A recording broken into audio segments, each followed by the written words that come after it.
This is the Lone Crater YouTube. We hope this video helps. In this video, I will explain how to wire puddle lights on your Silverado. First, gather your essential tools: a wire stripper, crimper, and a reliable multimeter. You'll also need the correct gauge wire, typically 18 or 20 gauge, along with your puddle light kit. This kit should include the lights themselves and any necessary connectors or mounting hardware. Having everything ready beforehand makes the installation process much smoother and more efficient, saving you time and effort.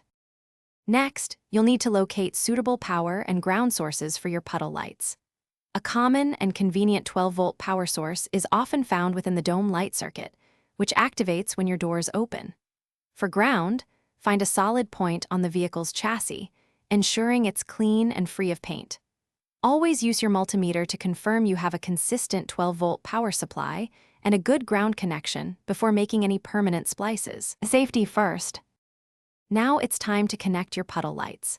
Carefully route the wires from your power and ground sources to each light's intended location, ensuring they are tucked away neatly and securely.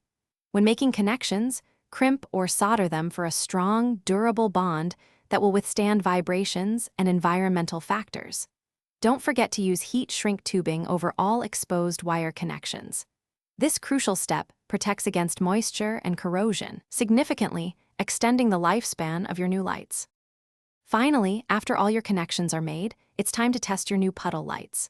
Open your doors to ensure every light illuminates correctly and consistently. If any light isn't working, recheck your wiring and connections. Once confirmed, secure all your wiring with zip ties or electrical tape to prevent any sagging or interference.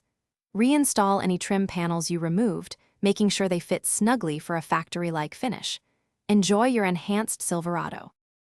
Thanks for watching. Consider subscribing if we helped you.